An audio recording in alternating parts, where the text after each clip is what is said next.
Hello दोस्तों, नमस्कार। स्वागत है आपका हमारे यूट्यूब चैनल उत्तराखंड जी के वेरी जी ट्रिक्स में। और आज के इस वीडियो में दोस्तों हम बात करेंगे उत्तराखंड आर्थिक सर्वेक्षण 2025-26 200 इंपॉर्टेंट क्वेश्चन पार्ट 4 के बारे में, जिसमें दोस्तों अभी तक हम ऑब्जेक्टिव के पार्ट 3 पढ़ चुके हैं और 110 तक हमने महत्वपूर्ण प्रश्न कर लिए थे। आज हमारा यह आर्थिक सर्वेक्षण यानी कि इकोनॉमिक सर्वे 200 इंपॉर्टेंट क्वेश्चंस का पार्ट 4 रहने वाला है। तो अगर आपने इससे पहले के 3 पार्ट्स को नहीं देखा हुआ है और आर्थिक सर्वेक्षण की डिटेल वीडियो को नहीं देखी हुई है दोस्तों, तो आप उन वीडियोज़ को जरूर देख लीजिएगा, क्योंकि आपके आने वाले एग्जाम्स के लिए ये आर्थिक सर्वेक्षण और बजट और इससे संबंधित जो इंपॉर्टेंट फैक्ट्स हैं, जो क्वेश्चन आंसर्स हैं, जो मैं आपको करा रहा हूँ, और साथ में जो डिटेल वीडियोज़ मैंने आपको प्रोवाइड कराई हुई हैं, वो आप लोगों को जरूर देख लेनी है। क्योंकि आने वाले 1 साल तक भले ही यूके और यूके ट्रिपल एससी के जितने भी एग्जाम्स होंगे, उन सभी में यहाँ से प्रश्न पूछने की पॉसिबिलिटी रहती है। तो वीडियो पसंद आती है तो वीडियो को लाइक जरूर करें, कमेंट जरूर करें, और अगर आप पहली बार हमारे यूट्यूब चैनल पर आ रहे हैं तो चैनल को सब्सक्राइब भी जरूर कर लें। और आपको अन्य वीडियोज़ देखनी है तो आप हमारी प्लेलिस्ट पर जाकर के, करंट अफेयर वाली प्लेलिस्ट पर जाकर के देख सकते हैं। आज का हमारा पहला क्वेश्चन है दोस्तों कि 127 इको टास्क फोर्स का मुख्य कार्य क्या है। तो जो इकोनॉमिक सर्वे है उसमें मुख्यतः इस पर हाईलाइट किया गया था 127 इको टास्क फोर्स पर। तो इसका मुख्य कार्य दोस्तों क्या, वृक्षारोपण करना। ठीक है, क्या कार्य है इसका, वृक्षारोपण करना है। नमामि गंगे परियोजना में वर्ष 2022-23 से लेकर के 2025 तक 24-25 तक कठिन एवं दुर्गम भौगोलिक क्षेत्रों में 127 इको टास्क फोर्स की सहायता से जनपद पौड़ी गढ़वाल के अंतर्गत 1200 हेक्टेयर क्षेत्रफल में वृक्षारोपण कार्य संपन्न कराया गया है। तो 127 इको टास्क फोर्स का मुख्य कार्य क्या है दोस्तों, यह है वृक्षारोपण करना। नेक्स्ट हमारा क्वेश्चन है, पर्यटन नीति के तहत क्षेत्रीय वर्गीकरण के संबंध में कौन सा युग्म सही सुमेलित नहीं है। यानी कि जो पर्यटन नीति है इसमें क्षेत्रीय वर्गीकरण किया गया है। ठीक है, और इसमें क्या है, श्रेणी ए, श्रेणी बी, श्रेणी सी, इस प्रकार से इसका क्लासिफिकेशन किया गया 3 श्रेणियों में। तो 3 श्रेणियों के अकॉर्डिंग आपको यह बताना है कि कौन सा युग्म सही सुमेलित नहीं है, यानी कि इसमें से कौन सा ऐसा क्षेत्र है जो इस श्रेणी के क्षेत्र में नहीं है, इस प्रकार से सही सुमेलित नहीं है पूछा गया। ठीक है, जैसे श्रेणी ए में क्या है दोस्तों, हरिद्वार, नैनीताल, उधमसिंह नगर, ये क्या है, श्रेणी ए में रखा गए हैं। पर्यटन नीति के क्षेत्रीय वर्गीकरण में बिल्कुल सही है। श्रेणी सी में उत्तरकाशी, चमोली और रुद्रप्रयाग को रखा गया है, ये भी दोस्तों क्या है, बिल्कुल सही है। ऐसे ही देहरादून जिले की जो चक्राता तहसील है दोस्तों, इसे श्रेणी ए में रखा गया, यह गलत हो जाएगा। क्यों, क्योंकि श्रेणी ए में हरिद्वार, नैनीताल और उधमसिंह नगर है, जबकि हरिद्वार जो देहरादून जनपद का चक्राता है, त्यूनी है और कालसी है, इसे श्रेणी बी में रखा गया। किसमें रखा गया, श्रेणी बी में रखा गया है, इसलिए आपको ऑप्शन नंबर सी गलत हो जाएगा। ठीक है, और वहीं जो बागेश्वर जिले की गरुड़ तहसील है, इसको भी श्रेणी बी में रखा गया है। तो ध्यान रखना है, श्रेणी ए में है हरिद्वार, नैनीताल और उधमसिंह नगर, श्रेणी बी में है बागेश्वर जिले की गरुड़ तहसील और देहरादून के चक्राता, त्यूनी और कालसी तहसील क्षेत्र, और वहीं श्रेणी सी में है उत्तरकाशी, चमोली और रुद्रप्रयाग। अगला हमारा क्वेश्चन है, पर्यटन पर्यटन विभाग द्वारा आईआरसीटीसी के सहयोग से चलाई गई भारत गौरव मानसखंड एक्सप्रेस किन प्रमुख शहरों से होकर चलाई गई। ठीक है, तो पर्यटन विभाग के द्वारा जो आईआरसीटीसी के सहयोग से चलाई गई भारत गौरव मानसखंड एक्सप्रेस है, यह पुणे, बेंगलोर, मुंबई, चेन्नई, इन शहरों से होकर चलाई गई। कहाँ से, पुणे, बेंगलोर, मुंबई, चेन्नई से होकर चलाई गई है। अगला हमारा क्वेश्चन है, पर्यटन उद्यमी प्रोत्साहन योजना 2024 के तहत पात्र निवेश की सीमा क्या है। ठीक है, तो पर्यटन उद्यमी प्रोत्साहन योजना 2024 के तहत पात्र निवेश की जो सीमा है वह है 1 करोड़ से लेकर के 5 करोड़ के मध्य में। कितनी है, 1 करोड़ से 5 करोड़ के मध्य में। नेक्स्ट हमारा क्वेश्चन है, उत्तराखंड के वनों के आर्थिक मूल्य के संबंध में कौन सा युग्म सुमेलित नहीं है। ठीक है, इको टास्क फोर्स जो है वह भूतपूर्व सैनिकों द्वारा वनीकरण कार्य या वृक्षारोपण करने के लिए किया गया इसका गठन। अभी 127 इको टास्क फोर्स का भी मैंने आपको बताया, तो ये पहला कथन आपका सही है। वनों के आर्थिक मूल्य के संबंध में जायका दोस्तों क्या है, जायका केवल विदेशी पर्यटकों हेतु रिजॉर्ट निर्माण से संबंधित है। नहीं दोस्तों, जायका क्या है, जायका मुख्य रूप से जापान के द्वारा जापान से इसका मॉडल लाया गया था, और मुख्य रूप से वन संसाधन प्रबंधन और स्थानीय आजीविका सुधार के लिए इससे संबंध है। ठीक है, तो जायका जो परियोजना है मुख्य रूप से किससे संबंधित है, वन संसाधन प्रबंधन और स्थानीय आजीविका सुधार से संबंधित है, इसलिए आपका कौन सा कथन सुमेलित नहीं है, ऑप्शन नंबर बी आपका सुमेलित नहीं होगा। ऐसे कैंपा क्या है दोस्तों, कैंपा वन भूमि परिवर्तन के बदले क्षतिपूर्ति राशि जो मिलेगी वह कैंपा है, बिल्कुल सही है। और लीसा क्या है, चीड़ के वनों से प्राप्त जो राजस्व होता है, लीसे से हमें चीड़ के वनों से प्राप्त राजस्व होता है। ठीक है, और लीसा कहाँ से प्राप्त होता है, ये भी क्वेश्चन एग्जाम में पूछा गया है, तो चीड़ के वनों से होता है। तो वनों के संबंध में आपसे पूछा गया था, इको टास्क फोर्स का गठन वनीकरण कार्य हेतु या वृक्षारोपण हेतु किया गया था। जायका जो है वन संसाधन प्रबंधन और स्थानीय आजीविका सुधार के लिए है। कैंपा क्या है, वन भूमि परिवर्तन के बदले क्षतिपूर्ति राशि के लिए है। और लीसा चीड़ के वनों से प्राप्त राजस्व के लिए है। नेक्स्ट मेरा क्वेश्चन है, सौर ऊर्जा नीति 2023 के अंतर्गत वर्ष 2027 तक कितने मेगावाट सौर ऊर्जा उत्पादन का लक्ष्य रखा गया है? तो सौर ऊर्जा नीति 2023 के अंतर्गत दोस्तों वर्ष 2027 तक 2500 मेगावाट सौर ऊर्जा का उत्पादन का लक्ष्य रखा गया। कितना? 2500 मेगावाट। नेक्स्ट मेरा क्वेश्चन है, सारा यानी कि स्प्रिंग एंड रिवर रिजुलेशन प्राधिकरण के संबंध में कौन सा कथन आपका क्या है? असत्य है। पहला है, इसका उद्देश्य जल स्रोतों और नदियों का चिन्हीकरण तथा पुनरुद्धार करना है। बिल्कुल दोस्तों सही है। जो सारा है, सारा की फुल फॉर्म आपको याद रख लेनी है, स्प्रिंग एंड रिवर रिजुलेशन प्राधिकरण, ठीक है, या अथॉरिटी आप ये कह सकते हैं। इसका उद्देश्य क्या है? जल स्रोतों और नदियों का चिन्हीकरण तथा उसका पुनरुद्धार करना है। बिल्कुल सही हो जाएगा। वर्ष 2025 के लिए इसकी थीम क्या थी? वो थी धारा मेरा, नौला मेरा, गांव मेरा, प्यास मेरा, ठीक है। तो धारा मेरा, नौला मेरा, गांव मेरा, प्यासा मेरा, यह सारा की थीम थी 2025 के लिए। थीम भी आपको ध्यान रखनी है। सही है। इसके लिए भागीरथ मोबाइल ऐप विकसित किया गया। बिल्कुल दोस्तों, जल स्रोतों के संरक्षण के लिए आपका सारा योजना के तहत ही क्या है? भागीरथ मोबाइल ऐप विकसित किया गया था। ये भी आपका बिल्कुल सही है। ये क्वेश्चन मैंने आपको करंट अफेयर में पहले भी कराया हुआ है कि जो हमारे जल स्रोत हैं उसके संरक्षण के लिए कौन सा ऐप विकसित किया गया है? तो भागीरथ ऐप विकसित किया गया। ये भी सही है। अगला क्या है? अब तक लगभग 10,000 जल स्रोतों को इसके तहत चिन्हीकरण किया जा चुका है। यह दोस्तों गलत हो जाएगा। आर्थिक सर्वेक्षण की रिपोर्ट के अनुसार आपका 6,000 जल स्रोतों को अब तक इसके तहत क्या है? चिन्हीकरण किया गया। तो कौन सा कथन असत्य है पूछा गया था? ऑप्शन नंबर डी असत्य हो जाएगा।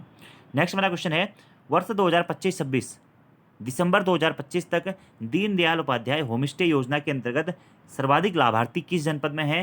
तो नैनीताल जनपद में दोस्तों दीनदयाल उपाध्याय होमस्टे योजना के तहत सर्वाधिक लाभार्थी हैं दिसंबर 2025 तक। और इस योजना की शुरुआत कब से हुई थी? आपका 2018 से शुरुआत हुई थी। नेक्स्ट मेरा क्वेश्चन है, उत्तराखंड में पंप स्टोरेज परियोजना नीति और भूतापी ऊर्जा नीति जैसी नई नीतियां लाई गई हैं। तो पहला कथन दोस्तों आपका क्या हो जाएगा? बिल्कुल सही हो जाएगा कि उत्तराखंड में पंप स्टोरेज परियोजना नीति और भूतापी ऊर्जा नीति जैसी नई नीतियां लाई गई हैं। बिल्कुल ठीक है। दूसरा, इसका कारण क्या है दोस्तों?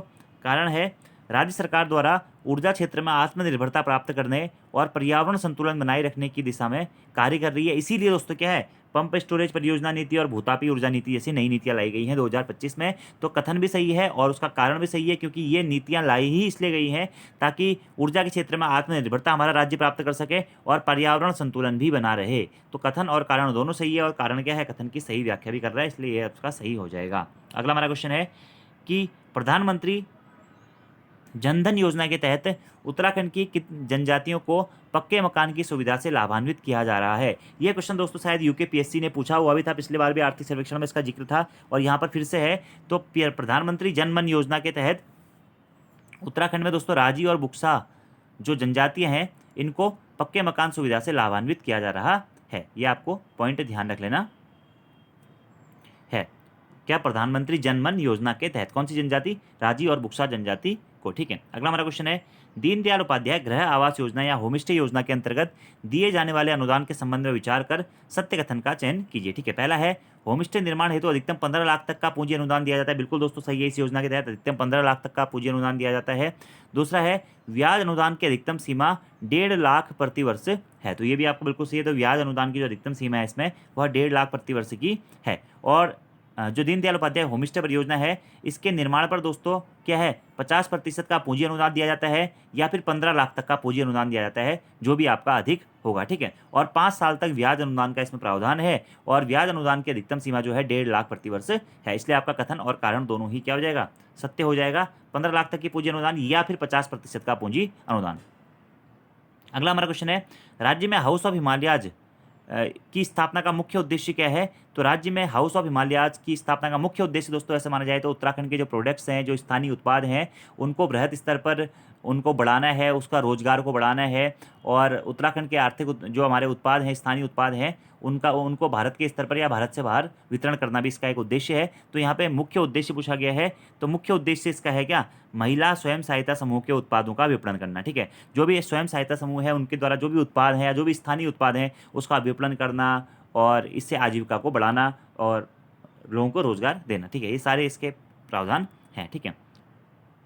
अगला हमारा क्वेश्चन है, यूएसआरएलएम के अंतर्गत ग्रामीण समुदायों के नेतृत्व हेतु कौन सा त्रिस्तरीय संस्थागत ढांचा अपनाया गया है? तो यूएसआरएलएम एक आप योजना है कह सकते हैं जिसके तहत ग्रामीण समुदायों के नेतृत्व हेतु एक त्रिस्तरीय संस्थागत ढांचा अपनाया गया है, जिसमें स्वयं सहायता समूह है, ग्राम संगठन है और क्लस्टर स्तरीय संघ इसमें शामिल है। ये आपको ध्यान रख लेना है। अगला हमारा क्वेश्चन है, ई श्रम पोर्टल पर पंजीकरण हेतु न्यूनतम और अधिकतम आयु क्या निर्धारित है? तो ई श्रम पोर्टल पर पंजीकरण हेतु दोस्तों न्यूनतम और अधिकतम जो आयु सीमा है वह 16 से लेकर के 59 वर्ष तक के है। निर्धारित है ई श्रम पोर्टल पर। अगला हमारा क्वेश्चन है, उत्तराखंड में भागीरथ ऐप किससे संबंधित है? अभी थोड़ी देर पहले ही दोस्तों मैंने आपको बताया था, उत्तराखंड में भागीरथ ऐप किससे संबंधित है? जल स्रोतों की जियो टैगिंग और उनकी वर्तमान स्थिति की निगरानी करने से संबंधित है क्या भागीरथ ऐप? ये आपको ध्यान रख लेना है, यानी कि जो स्थानीय जल स्रोत है उनके संरक्षण से संबंधित है, और यह सारा के अंतर्गत जल स्रोतों के डिजिटल प्रबंधन का कार्य कर रहा है। अगला हमारा क्वेश्चन है, एनआरएलएम यानी कि राष्ट्रीय ग्रामीण आजीविका मिशन का मुख्य फोकस निम्न में से किस पर नहीं है? ठीक है, तो एनआरएलएम जो है दोस्तों, इसका जो फोकस रहता है राष्ट्रीय ग्रामीण आजीविका मिशन का, तो ग्रामीण आजीविका मिशन है तो ग्रामीण के लिए ही होगा, शहरी आवास निर्माण के लिए इसका मुख्य फोकस नहीं है। ठीक है, मुख्य फोकस क्या है? वित्तीय समावेशन पर है, संस्थागत सुदृढ़ीकरण पर है, वैल्यू चेन के विकास पर है, और मुख्यतः मुख्य फोकस इसका किस पर है? ग्रामीण आजीविका पर है। तो किस पर नहीं है पूछा गया, तो शहरी आवास निर्माण पर नहीं है, ग्रामीण आजीविका पर है, वित्तीय समावेशन पे है, संस्थागत सुदृढ़ीकरण पे है, और वैल्यू चेन विकास पर है। नेक्स्ट हमारा क्वेश्चन है, रीप परियोजना का उद्देश्य ग्रामीण परिवारों की आय में वृद्धि करना है।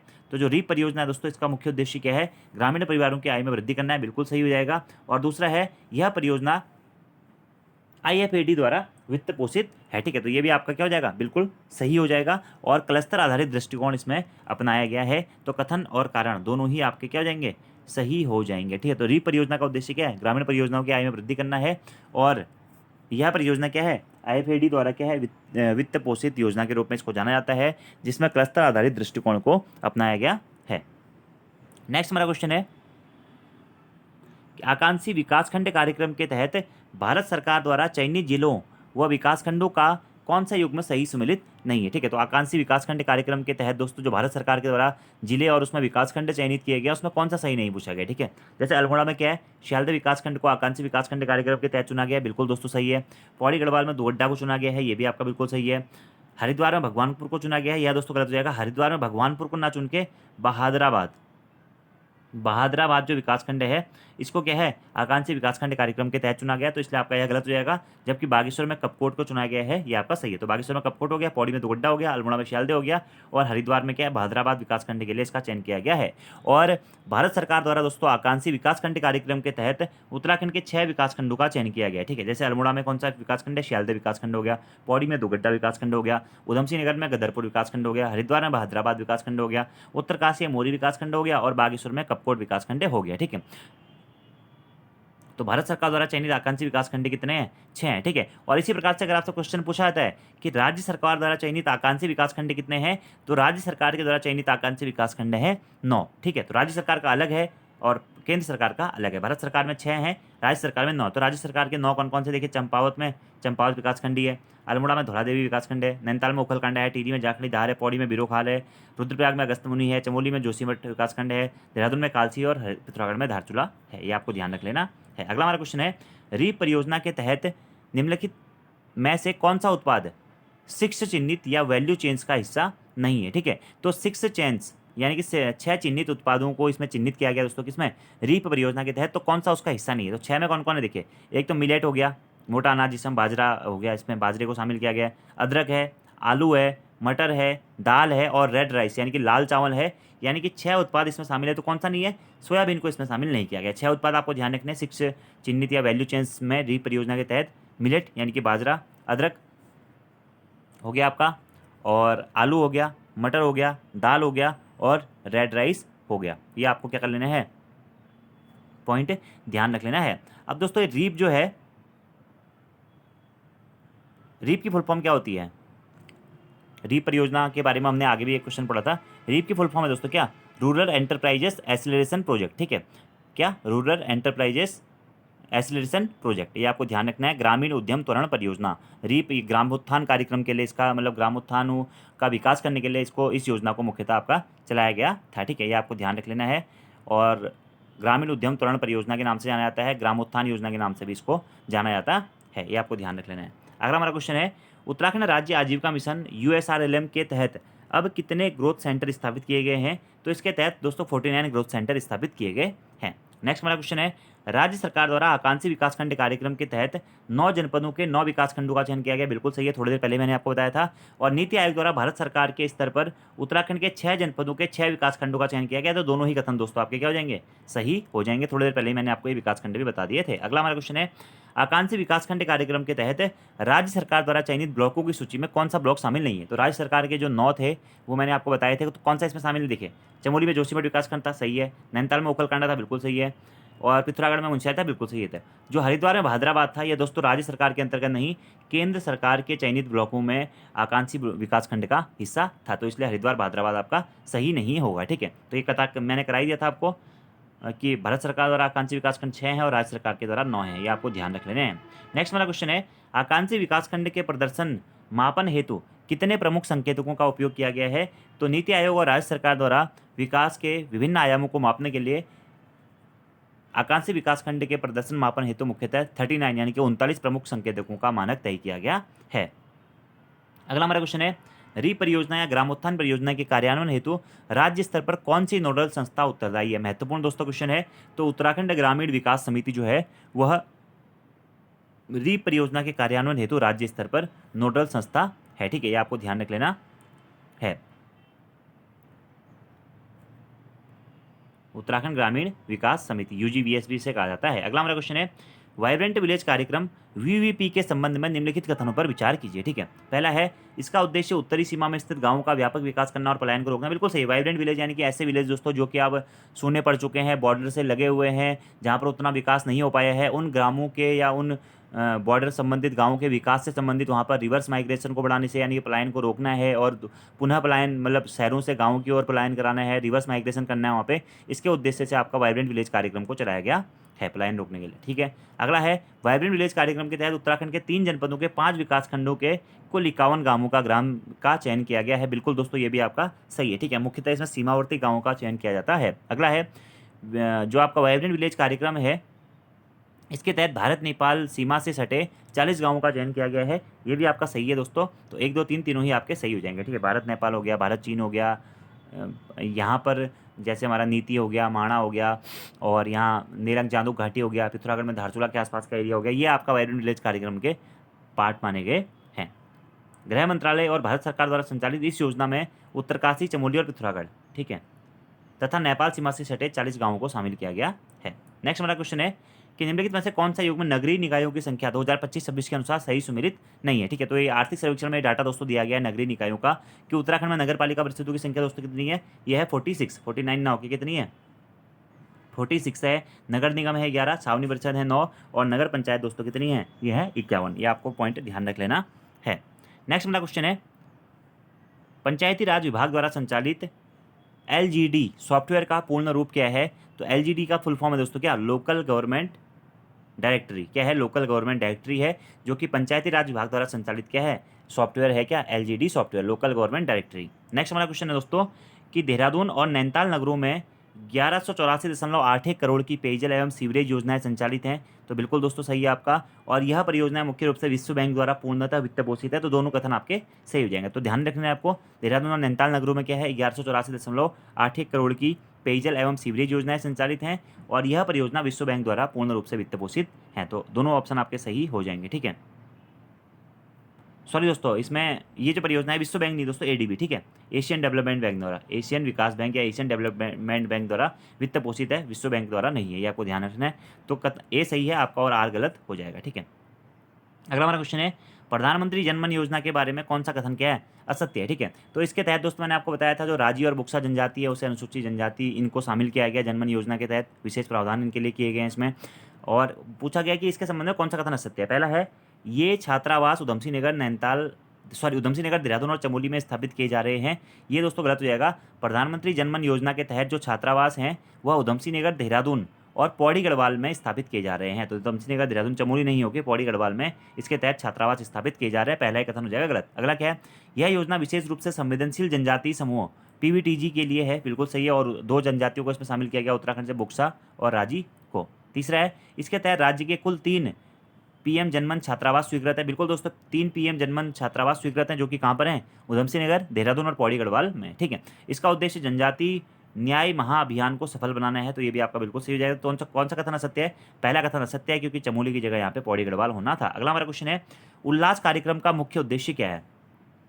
तो उल्लास कार्यक्रम का जो मुख्य उद्देश्य है दोस्तों, वह 15 वर्ष से अधिक आयु के निरक्षर वयस्कों को साक्षर बनाना है। तो उत्तराखंड में उल्लास कार्यक्रम के तहत केवल साक्षरता ही नहीं बल्कि डिजिटल साक्षरता और वित्तीय साक्षरता पर भी जोर दिया जा रहा है। यह योजना जीवन पर्यंत सीखने और वयस्क साक्षरता को बढ़ावा देने के लिए डिजाइन की गई है। तो उल्लास कार्यक्रम का मुख्य उद्देश्य क्या है? 15 वर्ष से अधिक आयु के निरक्षर जो वयस्क हैं उनको साक्षर बनाना है। इसी के साथ साथ दोस्तों एक और महत्वपूर्ण जानकारी आप लोगों के लिए है। तो अगर आप लोग दोस्तों उत्तराखंड के आगामी एग्जाम से तो प्रैक्टिस सेट के बैचेस से जुड़ना चाहते हैं, या डिटेल कोर्सेज से जुड़ना चाहते हैं, या कंप्लीट सिलेबस करना चाहते हैं, भले वो यूके SSC के एग्जाम्स का हो या यूके PSC के एग्जाम्स का हो, तो आप प्ले स्टोर से हमारी application Uttarakhand GK very easy tricks को जरूर डाउनलोड कर लीजिएगा। वहाँ पर आपको सभी एग्जाम्स के लिए प्रैक्टिस सेट्स भी मिल जाते हैं और डिटेल कोर्सेज भी दोस्तों आपको वहाँ पर मिल जाते हैं। और अभी जो आप लोगों का हाल ही में एग्जाम भी होना है दोस्तों, 17 तारीख को वीडियो पटवारी लेखपाल वाला एग्जाम होना है, उसके लिए भी हमारी एप्लीकेशन पर प्रैक्टिस सेट्स के बैच दोस्तों चल रहे हैं। तो अगर आप प्रैक्टिस सेट के बैचेस से जुड़ना चाहते हैं तो जुड़ सकते हैं। बाकी आज की इस वीडियो में दोस्तों इतना ही। Thanks for watching video. See you next time. तो हमने 140 क्वेश्चन कर लिए हैं,